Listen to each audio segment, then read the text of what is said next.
기도드리옵나이다. 아멘. 예, 하나님의 말씀 시편 128편 1절에서 6절 말씀입니다.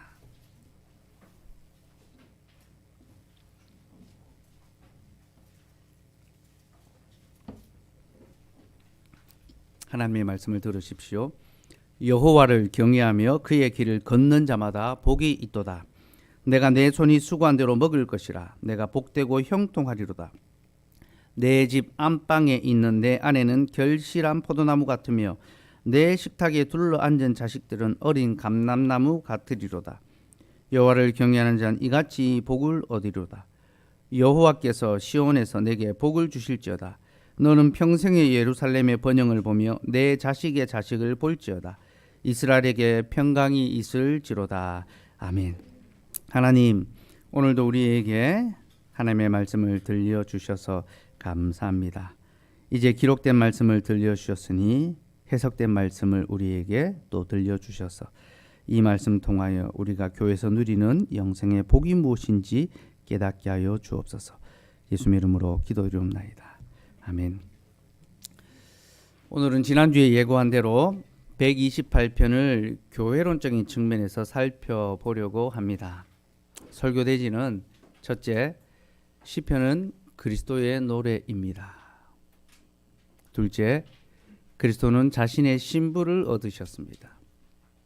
셋째, 그리스도는 자신의 자녀를 먹이십니다. 입니다. 첫째, 시편은 그리스도의 노래입니다. 루터 선생이 종교개혁을 일으킬 때에 그에게 가장 큰 동력, 그러니까 종교개혁의 가장 큰 도화선이 된 것은 의에 대한 그의 고민이었습니다. 그는 거룩한 의를 획득하고 싶었습니다. 그래서 그 누구보다도 거룩한 삶을 살았는데, 그러면 그럴수록 그는 자신의 불의함만을 더욱 크게 발견하게 됐습니다. 곧 자신이 아무리 노력을 해도 원죄의 굴레에서 결코 벗어날 수 없다는 사실과, 또 자신이 그렇게 갈망해도 십계명의 조항조차 지키지 못하는 자기 자신을 발견하고 깊은 실망과 좌절을 겪어야만 했습니다. 그래서 그에게 하나님의 의는 자유가 아니라 무거운 굴레였습니다. 자신은 의롭게 되기를 원했지만 하나님의 의에 도달할 수 없음으로 인하여 탄식하고 낭망했던 것이 루터의 젊은 시절의 삶이라고 할 수 있습니다. 그런데 그런 그가 시편을 연구하면서부터 그 길고 어두운 터널의 끝이 비로소 보이기 시작합니다. 종교개혁이 일어나기 3년 전에 루터는 비텐베르크의 이제 대학의 신학 교수로서 부임을 받고 사역을 시작하는데요. 가장 먼저 시편을 강의했습니다. 루터가 시편을 첫 번째 과목으로 택한 것은 그가 수도사 시절부터 시편을 좋아했기 때문입니다. 시편을 좋아하고 자주 묵상했습니다. 그런데 그때까지만 해도 사실 루터는 시편의 그 의미를 제대로 알지는 못했습니다. 그저 시편이 갖고 있는 경건하고 엄숙한 내용과 문체를 좋아했을 따름입니다. 좋은 시기 때문에, 경건한 시기 때문에. 우리도 시편을 그렇게 많이 좋아하잖아요. 짧고 쉽기 때문에. 예전에 저희 어머니가 제가 성경을 읽어야지만 용돈을 주셨습니다. 중학교, 고등학교 때. 그래서 하루에 한 장 읽어야 용돈을 이제 100원 정도 해서 하나님의 말씀은 값으로 살 수 없는데, 어쨌든 제가 전에 말씀드린 이런 전통은 루터에게서부터 왔습니다. 성경 읽으면 돈을 주는 게 루터가 이제 시작한 거였는데, 어쨌든 성경 한 장을 읽으면 그에 따른 이제 용돈을 줬어요. 제가 시편을 자주 읽었습니다. 시편은 짧으니까 많이 읽을 수 있거든요. 그리고 쉬우니까. 그러니까 우리가 시편을 좋아하는 것은 짧고 쉽고 시기 때문에 그렇게 좋아하죠. 루터도 그렇게 좋아했습니다. 그렇게 시편을 자주 묵상하고 즐기했는데요. 그러면서도 또 한편으로는 시편을 굉장히 부담스러워했습니다. 왜냐하면 시편 안에 나오는 시인들이 루터가 보기에는 하나님에 의해 도달한 자로 보였거든요. 하나님 앞에 경건하고 주의 말씀을 따르고 여호와를 경외하고 그의 길을 걷는 자들이니까 자신과의 어떤 이 괴리감을 느끼는 거죠. 나는 그렇게 하나님을 열망하며 살기를 소망해도 이렇게 죄 가운데 살아가고 있는데 이 시편의 시인들은 어떻게 저렇게 하나님을 열망하며 거룩하고 경건한 삶을 살아가는가? 그들과 자신의 모습을 비추어 보면서 깊은 자괴감에 빠지고 또 괴로워하기도 했습니다. 그런데 그가 시편을 본격적으로 연구하기 시작하자 그는 시편이 진정으로 보여주는 것이 무엇인지를 깨닫게 되었습니다. 곧 시편은 우리에게 성인들의 모습을 보여주는 것이 아니라 예수 그리스도의 모습을 보여주고 있다. 그 사실을 발견한 겁니다. 루터는 시편에서 그리스도를 발견했습니다. 그리고 이것이 바로 복음이라는 사실을 깨달았습니다. 그 당대 교회는 시편을 통하여 성인들의 삶을 보여주고 그들을 따르게 만들었지만 루터는 시편이 거룩한 성인들의 삶이 아니라 모든 신자의 머리이신 그리스도를 보여준다는 사실을 깨달았습니다. 그리고 그는 시편을 그리스도의 노래로 받아들였습니다. 시편은 그리스도의 노래다. 그리고 시편을 그리스도의 노래로 받아들여야지만 신자는 비로소 시편의 노래를 온전히 부를 수가 있으며 또 이 노래를 통하여 하나님께로 나아갈 수 있다. 그렇게 고백했습니다. 그리스도의 노래로 우리가 이해할 때에 이 노래를 바르게 부를 수 있고 하나님께로 갈 수 있다라는 거죠. 시편에 대한 루터의 이런 입장은요, 우리에게 시편을 향한 새로운 해석, 새로운 이해를 가져다 주었습니다.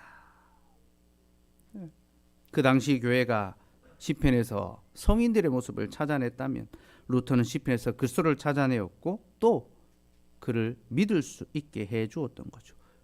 그리고 여러분, 바로 이것은요, 교회가 원래부터 시편을 해석해 왔던 그런 방법이었습니다. 그러니까 루터가 창안하고 만들어낸 것이 아니라 되돌아간 것입니다. 교회가 원래부터 시편을 해석하던 그 원리로 회귀한 것이 바로 시편에서 그리스도를 보는 것입니다. 교회는 처음부터 시편을 그리스도의 노래로 해석했습니다. 아우구스티누스는 시편을 그리스도의 노래로 부르면서 그 그리스도께서 노래하심으로 우리를 하나님께로 이끌어간다. 그러니까 그리스도가 노래하심으로 우리를 하나님께로 이끌어가고 우리는 그 뒤에 따라가면서 합창하는 거예요. 그러니까 주님이 선창하시고 지휘하시고 우리는 그 지휘와 선창을 따라 후렴을 합창하며 따라가는 것, 그것이 시편이라는 겁니다. 그 교회는 처음부터 시편을 그렇게 그리스도의 노래로 이해했는데 중세 교회가 그 해석의 빛, 곧 그리스도를 거기서 거두어 가버렸죠. 그리고 그 자리에 사람의 공로를 다 가져다 놓은 것입니다. 그리고 그것을 본받으라, 그렇게 요청한 거죠. 이런 말씀에서 그리스도를 거두어 가면요, 거기에는 더 이상 빛이 없습니다. 거기는 더 이상 영생이 있을 수가 없습니다. 루터는 그 잃어버렸던 빛을 다시 회복한 것입니다. 그래서 시편에서 그리스도를 찾아내어 그를 전파해 주었던 것입니다. 근데 여러분, 이것은 단순히 시편을 해석하는 어떤 해석상의 문제가 아닙니다. 이것은 우리의 구원의 문제와 직결됩니다. 왜냐하면 구원은 어떤 사람을 본받는 것이 아니라 그리스도를 믿는 믿음으로 얻는 것이기 때문입니다. 여러분, 우리는 사람을 본받는 것으로 구원 얻는 것이 아니라 그리스도를 믿는 믿음으로 구원을 얻습니다. 또한 우리의 의는요, 우리의 어떤 공로나 열심이 아니라 예수 그리스도께서 행하여 주신 공로만으로 우리에게 허락됩니다. 우리는 성경의 어떤 대목을 보더라도 그 속에 우리를 위한 그리스도의 그 사역, 공로를 볼 수 있어야 하고 그것을 믿음으로 우리가 의를 얻고 구원에 이를 수 있다는 것을 알게 되는 거죠. 여러분, 이것이 바로 그리스도 중심적인 성경에서 곧 시편 해석이 우리에게 주는 영적 유익입니다. 이 유익은 우리의 신앙생활을 매우 풍성하게 해줍니다. 지난주에 제가 설교를 마치고 피드백을 좀 받았는데요. 여호와를 경외하며 그의 길을 걷는 자는 서로에게 옆구리에 복이 된다라고 그렇게 설교했더니 자신은 옆구리에 복이 아니라 가시와 같은 자라고 그렇게 말한 분들이 있더라고요. 저에게 구의 성사를 하듯이 나는 옆구리에 복이 아니라 가시와 같은 존재다. 그리고 나는 아무리 생각해봐도 여호와의 길보다 세상의 길을 더 기웃거리며 그렇게 살아가는 자와 같다. 그렇게 이제 고백을 하더라고요. 그래서 여호와보다 세상을 더 두려워하고 세상의 성공을 바라며 살아가는 것. 그게 자신의 모습이고 그래서 세상에서 이루지 못할 때에 불안해하고 염려하고 낙심하는 것. 그게 자신의 모습이다. 그렇게 고백들을 하더라고요. 여러분 그렇습니다. 우리가 다 그와 같은 자들입니다. 우리는 늘 여호와의 길보다 세상의 길, 내 이웃의 길, 내 친구의 길, 내 옆에 있는 사람의 길을 더 잘 바라봅니다. 여러분 참 신기하게도 내가 가는 길은 안 보이는 것 같은데 내 옆에 사람이 내 친구가 가는 길은 더 선명하게 잘 보이는 것 같아요. 나는 어렵고 힘들게만 가는 것 같은데 내 옆에 사람은 쉽고 편하게만 가는 것처럼 보입니다. 그렇죠? 그래서 자꾸만 그들의 길이 부럽고 또 질투가 나고 나도 가고 싶다라고 그렇게 생각하게 됩니다. 그게 우리의 실질이죠. 믿음의 길을 걸어가면서도 항상 세상의 길을 기웃거리는 것이 우리의 모습입니다. 그래서 여러분 우리에게는 무엇보다도 시편이 필요합니다. 왜냐하면 시편은요 자꾸만 세상의 길로 가려고 하는 우리를 다시 하나님의 길로 돌아오게 만들고 붙잡아 두기 때문입니다. 그러니까 그리스도께서 우리를 위하여 믿음의 길을 가시고 우리를 그 길로 오라고 노래하고 계시니까. 여러분 노래가 무엇입니까? 사람들을 불러 모으는 거 아닙니까? 그죠? 노래하면 그 노래를 듣게 되고 그 노래가 있는 곳으로 가게 됩니다. 그죠? 그러니까 그리스도께서 매주일 우리를 위하여 이 시편의 노래를 부르면서 우리를 부르시는 겁니다. 너희는 악인의 길을 떠나 의인의 길로 오라. 여호와 길로 오라. 주께로 나오라. 여호와를 찾고 여호와 길로 오라고 그렇게 요청하고 우리를 부르는 겁니다. 그러니까 주께서 의의 길을 걸어가면서 시편의 노래를 부르시고 그 노래를 통하여 우리를 다시 여호와의 길로 불러주시는 것. 그것이 바로 시편의 의미입니다. 시편 1편부터 우리에게 그러한 내용을 가르쳐 주는데요. 우리 시편 1편 한번 가봅시다. 우리가 이미 이제 시편 1편을 살펴보았는데요. 시편 1편은 복 있는 사람에 대한 말씀입니다. 복 있는 자가 누군가? 근데 여러분 1절에서 3절까지는요. 복 있는 사람이 단수로 나옵니다. 1절에 복 있는 사람은 2절에 여호와 율법을 즐거워하며 그 율법을 주어라 묵상하는 도다. 3절에 그는 시냇가에 심은 나무가 그리고 그가 하는 모든 일이 다 형통하리로다. 1절에서 3절까지 나오는 복 있는 자, 의인은 단수입니다. 단수. 근데 악인들은 복수입니다. 악인들, 죄인들, 오만한 자들 복수죠. 그럼 의인은 단수인데 악인은 복수로 나오는 게 뭘 보여주는지 압니까? 지금 이 의인이 악인들에게 둘러싸여 있는 겁니다. 사방으로 우겨삼을 당하여서 협박과 회유를 당하고 있습니다. 무슨 협박입니까? 너도 우리와 같이 이 악인의 길을 걷자. 번영하고 성공하는 세상의 길로 가자라고 처음에는 회유합니다. 악인의 꾀죠. 우리를 꾀입니다. 우리랑 함께 가자. 근데 이가 넘어오지 않으니까 어떻게 합니까? 위협하고 폭력을 행사합니다. 죄인들의 길과 오만한 자의 자리에 앉아서 군림하고 포갑합니다. 협박합니다. 그렇게 의인은 악인들에게 둘러싸여서 여호와의 길을 버리고 죄인의 길로 올 것을 요청받습니다.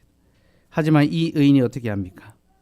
그들의 길로 가지 않고 여호와 길로 굳게 서 있죠. 그는 여호와 율법을 즐거워하며 주야로 묵상합니다. 그리고 말씀이 이끄시는 대로 그 걸음을 옮깁니다. 그렇게 의인이 홀로 있는 이 의인이 여호와의 길을 지킨 다음에 5절부터 의인이 어떻게 됩니까? 복수가 됩니다. 그러므로 악인들은 심판을 견디지 못하며 죄인들이 의인의 모임에 들지 못하리로다. 의인들의 모임, 의인들의 회중, 의인들이 모임이 생겼습니다. 회중이 생겼습니다. 한 사람으로 말미암아 무리가 생겨난 거죠. 한 사람이 하나님의 말씀을 지키고 죄를 이겼기 때문에 그가 시냇가에 심은 나무처럼 열매를 많이 맺은 겁니다. 그 손이 한 수고가 헛되지 아니하고 복음에 많은 열매를 맺어서 의인들의 모임이 생겨났습니다. 그리고 하나님께서 그 의인들의 길을 인정해 주십니다. 6절 무릇 의인들의 길은 여호와께서 인정하시나. 여러분, 이러한 구조가 우리에게 보여주는 것이 무엇입니까? 이는 곧 여호와 율법을 즐거워하며 그 율법을 주야로 묵상하는 자가 우리가 아니라 예수 그리스도라는 것을 가르쳐 줍니다. 여러분, 우리는 늘 악인들의 꾀에 넘어가는 자들입니다. 옆에서 누가 혹하는 말을 하면 그래도 될까? 남들 다 그렇게 하는데 나도 그래야 하지 않을까? 그리고 죄인들의 길을 막 따라갑니다. 아무것도 모른 채 그것이 옳은 길인지 그릇된 길인지 분별하지 않고 남들이 다 가면 나 혼자 뒤처질까 싶어서 무턱대고 따라갑니다. 그리고 작은 성공을 자랑하고 스스로 높아지고 교만한 길로 갑니다. 여러분, 그게 우리의 삶의 모습입니다. 여러분, 아담 이후로 인생 중에는 그 누구도 여호와를 경외하는 길로 가지 않았습니다. 다 악인의 길로, 죄인의 길로, 오만한 자의 자리에 앉고 싶어서 그렇게 성공을 향하여 다른 박질하며 살아가는 것이 인생의 실질이었습니다. 그러나 한 분 예수 그리스도, 오직 주님만이 여호와를 경외하며 그의 길로 걸으셨습니다. 그 율법을 즐거워하며 주야로 묵상하시고 노래하셨습니다. 그리고 율법이 보여주는 길로 가셨죠. 그 길이 무엇입니까? 곧 죄인들을 위하여 자기의 생명을 대속물로 내어놓는, 죄인을 구하러 오신 주님은 죄인의 손에 죽임을 당하는 그 길로 나아가셨습니다. 그것이 아버지께서 요구하신 길이었기 때문에 주님은 아버지를 경외하며 그 길로 가셨습니다. 여러분, 복음서에 보면요, 주님이 십자가를 지러 가실 때 하나님을 찬미했다라는 내용이 나옵니다. 거기서 하나님을 찬미했다는 것은요, 시편의 노래를 불렀다라는 것입니다. 여러분, 우리 주님은요, 사망의 음침한 길을 가면서도 시편의 노래를 부르며 하나님을 찬미하고 여호와 율법을 즐거워했습니다. 그렇게 주님이 복음의 길을 걸어가고 하늘의 밀로 죽고 썩으심으로 시냇가에 심은 나무처럼 많은 열매를 맺으셨죠. 그 열매가 무엇입니까? 바로 교회 아닙니까? 그죠? 그리스도가 죽으심으로 이 땅에 교회가 세워졌고 구원 얻는 많은 백성들이 거기로 모여들고 의인들의 모임, 곧 의인들의 회중을 형성하였고 하나님께서는 그들의 길을 인정해 주셨습니다. 교회를 인정하시고 하나님의 자녀로 우리를 인쳐 주신 것입니다. 여러분, 이것이 바로 시편 1편이 우리에게 보여주고 있는 교훈입니다. 그리고 성경은요, 우리가 시편을 이렇게 해석할 수 있도록 많은 근거들을 제시하고 있습니다. 그 중에 하나가 요한복음 15장 5절 말씀입니다. 우리 같이 읽읍시다. 시작.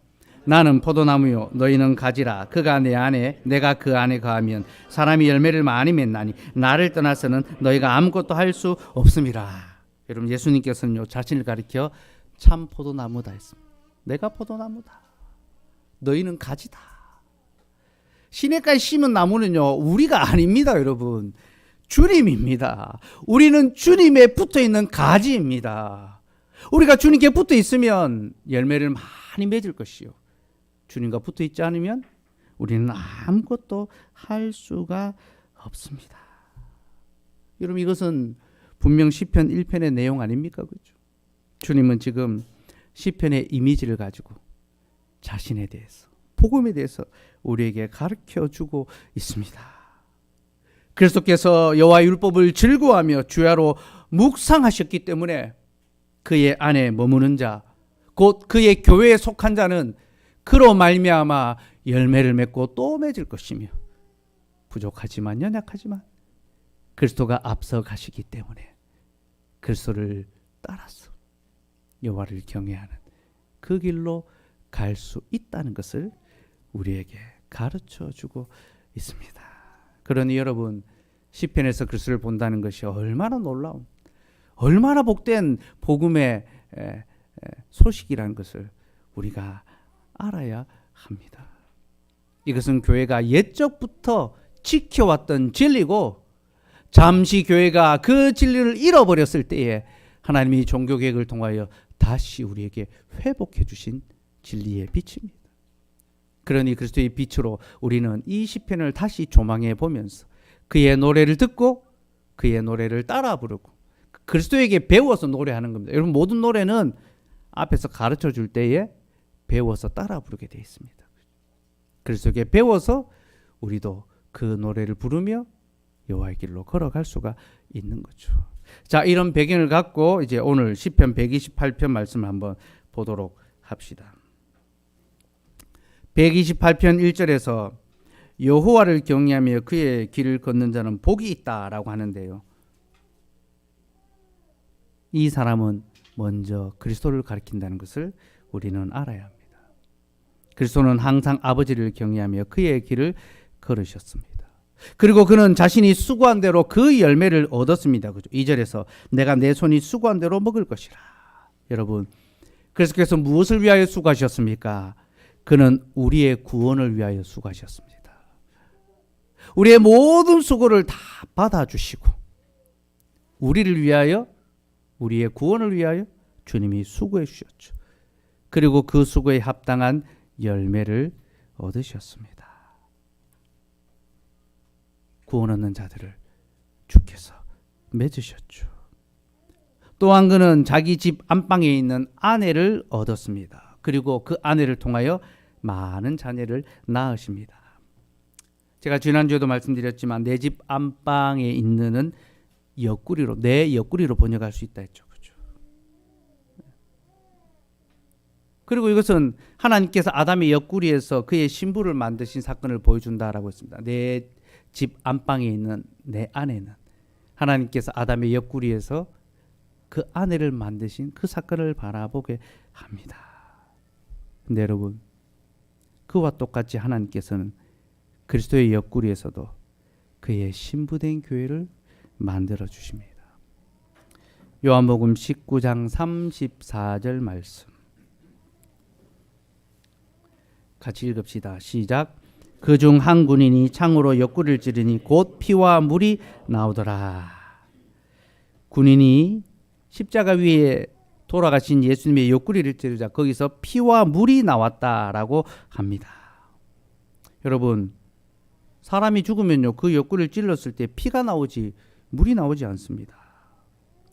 근데 성경은 예수님의 옆구리에서 피와 물이 나왔다라고 합니다. 그리고 35절에 보면요, 이를 본 자가 증언하였으니 그 증언이 참되다라고 합니다. 이것이 매우 중요한 구속사적 사건이고 이것을 본 자가 우리에게 증언했다라고 그렇게 이야기하고 있습니다. 그러니 주님의 옆구리에서 피와 물이 나온 것이 하나님의 구원 역사에서 아주 중요한 사건이라는 거죠. 여러분, 이 피와 물이 무엇입니까? 먼저 피는요, 예수 그리스도의 속죄의 은혜를 보여줍니다. 그리스도께서 우리를 위하여 흘리신 그 속죄의 피가 바로 그것을 가리키죠. 그렇죠? 물은 무엇을 가리킵니까? 그 속죄의 피로 말미암아 우리가 다시 태어나는, 거듭나게 되는 거죠. 그래서 우리가 다시 거듭나는 세례의 물을 가리킵니다. 주님께서는 사람이 물과 성령으로 거듭나야지만 하나님 나라를 들어갈 수 있다라고 하셨습니다. 그 물과 성령으로 거듭난다라고 할 때 그것이 세례의 물을 가리킵니다. 여러분, 사람이 물에서 태어나지 않습니까? 아기들이 물에서 태어나죠. 주님은 사람이 2번 물에서 태어난다 했습니다. 한 번은 어머니의 양수에서 태어나고 또 한 번은 예수 그리스도의 세례의 물에서 태어난다라고 했습니다. 그러니 여러분, 이 피는 그리스도의 속죄의 은혜며 이 물은 세례의 물을 가리킵니다. 그런데 여러분, 그리스도의 피와 세례의 물이 무엇을 세우는지 압니까? 교회를 세웁니다. 교회는 예수 그리스도의 속죄의 피와 세례의 물 위에 세워집니다. 그래서 피와 물은요, 교회를 세우는 은혜의 방편을 우리에게 보여줍니다. 그러니 여러분, 그리스도의 옆구리에서 피와 물이 나왔다는 것이 우리에게 무엇을 보여줍니까? 이는 곧 하나님께서 그리스도의 옆구리에서 그의 신부된 교회를 만드셨다는 것을 보여줍니다. 하나님은 첫사람 아담의 옆구리에서 그의 아내를 만드셨고, 이제 둘째 아담인 그리스도의 옆구리에서 그의 교회를 만드셨습니다. 바로 그 장면을 보여주는 겁니다. 여러분, 이것은 저만의 어떤 고유하고 독특한 해석이 아닙니다. 고대로부터 이어져 온 교회의 공통된 해석이며 종교개혁가들도 그렇게 보았습니다. 존 칼빈도 그렇게 해석합니다. 그리고 청교도 신학자로 유명한 매튜 헨리는요, 이 부분을 이렇게 주석했습니다. 둘째 아담인 그리스도께서 십자가에서 죽음이라는 사망의 깊은 잠에 빠지셨을 때 그 찔린 옆구리에서 자신의 교회를 사기 위한 피와 자신을 정결하게 할 물이 흘러나왔다. 그때 그리스도의 신부인 교회가 빚어졌다. 그래서 그리스도의 십자가에서 그리스도의 교회가 생겨났습니다. 그의 옆구리로부터 그의 신부된 교회가 발생했습니다. 하나님께서는 그리스도의 옆구리에서 그의 신부된 교회를 빚으셨고, 그 신부는 결실한 포도나무 같아서 많은 열매를 맺습니다. 곧 교회가 신랑과 연합하여 언약의 자녀를 낳고 기르는 것이죠. 교회가 신랑과 연합했을 때 언약의 자녀가 태어나는 겁니다. 그럼 여러분, 교회가 신랑과 연합한다는 것이 무엇입니까? 그리스도와 연합한다는 것이 무엇입니까? 여러분, 그리스도는 말씀이십니다. 그러니 교회가 그리스도와 연합한다는 것은요, 그리스도의 말씀을 전파하고 가르치는 것을 가리킵니다. 하나님의 말씀을 전파하고 가르치고 지키게 하는 것, 이것이 바로 교회가 신랑과 연합하는 것이고, 예수님께서 이것을 명령하셨죠. 내가 너에게 분부한 모든 것을 가르쳐 지키게 하라. 그렇게 진리의 말씀을 가르치고 지키게 하면요, 그 말씀이 진리의 자녀를 낳습니다. 하나님의 말씀이 하나님의 자녀를 낳는 거죠.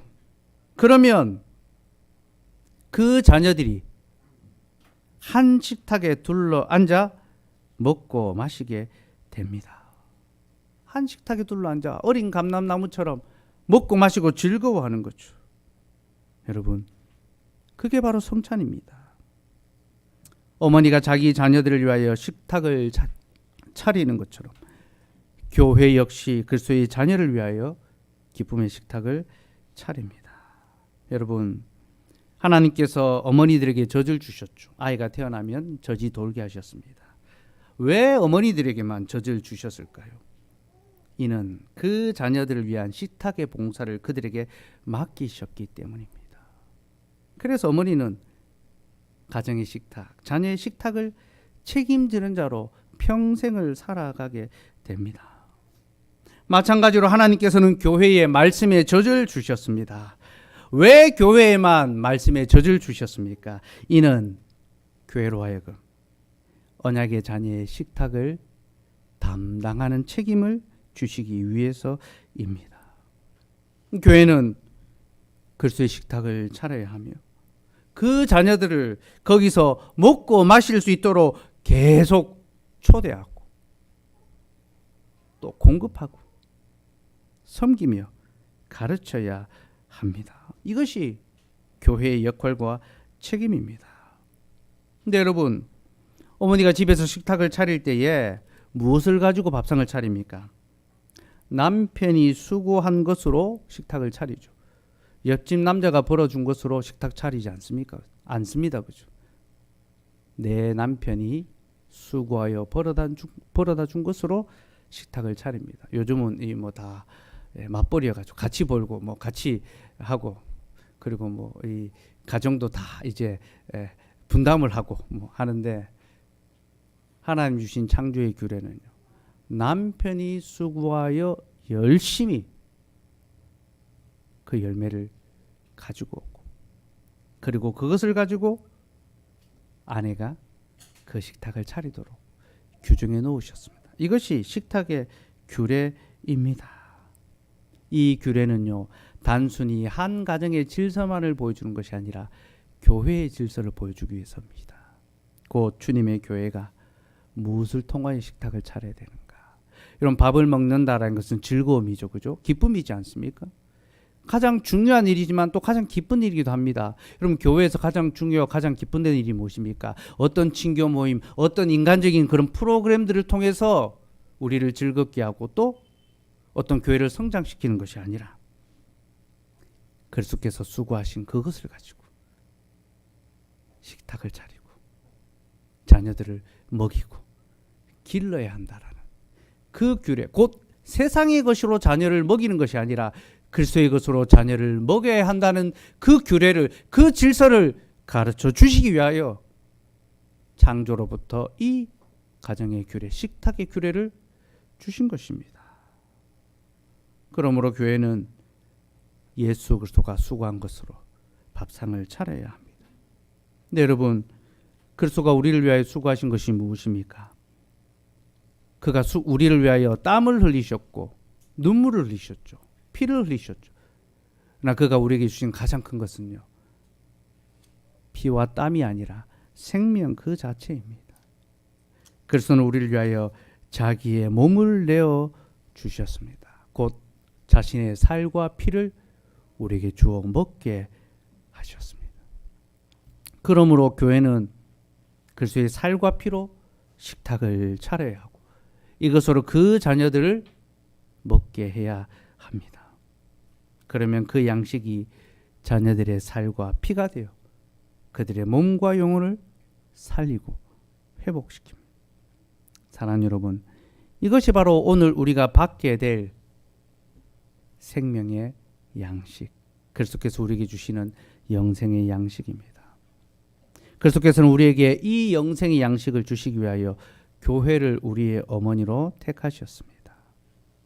자기 옆구리에서 교회를 빚으시고 그 교회의 말씀에 젖을 주시고 그 교회를 위하여 자신의 살과 피를 다 내어주시고 이제 이것으로 내 자녀를 먹이라, 돌보라, 그렇게 말씀하시고 매주일 교회는 말씀의 식탁과 성찬의 식탁을 차려서 하나님의 백성들을 불러 모으고 여기서 먹고 마시게 해줍니다. 그래서 여러분, 우리가 다 세상의 길을 걸어가며 양식 아닌 것, 배부르지 못할 것을 위하여 수고하며 살아가는 자들, 곧 죄인과 악인들과 오만한 자들인데 그리스도께서는 그런 우리를 다시 이 영생의 식탁으로 초대하셨어. 너희 목마른 자들아 물로 나오라. 돈 없는 자도 오라. 너희는 와서 사 먹되 돈 없이 값없이 와서 포도주와 젖을 사라고 말씀하십니다. 이것이 오늘 그리스도께서 우리를 위해 부르시는 시편의 노래입니다. 내가 내 옆구리에서 내 안에 내 신부된 교회를 만들었고 그 교회를 통하여 말씀의 자녀를 낳았고 너희가 그 식탁에 둘러앉아 내가 주는 살과 피를 먹고 마시며 기뻐하고 평안하며 내 자녀로 자라갈 것이고 너희만이 아니라 너희와 너희의 자녀들까지 보게 될 것이다. 여러분, 이 말은요, 우리의 자녀들이 우리와 같은 신앙을 고백하고 우리와 같은 한 식탁에 초대받아서 먹고 마시게 되는 기쁨을 누리게 될 것을 보게 될 것이다. 우리의 자녀의 자녀까지 그 복을 누리는 것을 우리가 보게 된다는 것입니다. 사랑하는 여러분, 이것이 바로 우리가 교회를 통하여 누리는 복입니다. 주께서는 이 교회를 통하여 이 세상에서는 결코 살 수 없는 영생의 양식을 허락해 주십니다. 여러분, 잠시의 배부름, 잠시의 만족, 악인들이 먹고 마시고 즐거워하며 취하는 그것이 부럽고 나도 그것을 붙잡고 싶고 그것을 위하여 수고하며 그렇게 살아가고 싶습니까? 여러분, 그렇게 살아가지 맙시다. 배부르지 못한 것을 위하여 은을 달아주고 헛된 것을 위하여 수고하고 땀 흘리는 것이 아니라 우리로 영원토록 배부르게 하고 우리 영혼을 다시 살아나게 할 이 영생의 양식을 얻기 위하여 수고하고 힘쓰고 살아갑시다. 곧 우리의 손의 수고가 우리의 가정만이 아니라 주의 교회의 번영과 영광을 위한 것이 되도록 합시다. 우리가 주의 교회를 위하여 수고할 때에 이 교회는 주의 양식이 항상 끊어지지 않고 풍족할 것입니다. 그래서 가난한 자들을 공개하며 외로운 자들을 위로하며 연약한 자들을 바로 세우는 그 사역을 계속 감당해 갈 수 있을 것입니다. 그리고 그렇게 할 때에 우리만이 아니라 우리와 우리의 자녀들까지 계속 이 식탁에서 배부름과 만족함과 평안을 얻게 될 것입니다. 그러니 여러분, 오늘 글수가 부르시는 노래를 듣고 그가 초청하시는 이 거룩한 식탁으로 기쁨으로 나아오십시오. 우리의 어머니 된 교회가 그리스도의 살과 피로 이 식탁을 차리고 받아 먹으라 하십니다. 이것을 먹고 세상의 만족이 아닌 하늘의 만족과 기쁨과 영광으로 배부르시고 자녀가 아버지 집의 식탁에서 먹고 마시고 나가서 열심히 일하는 것처럼 이제 우리도 세상으로 나아가서 주의 집을 위하여 수고합시다. 열심히 살아갑시다. 여호와를 경외하며 그의 길로 걸어갑시다. 그렇게 살아가는 자에게 하나님께서 더욱 복의 복을 더하시고 우리의 모든 삶을 형통케 하실 것을 굳게 믿습니다. 기도하겠습니다. 하나님, 오늘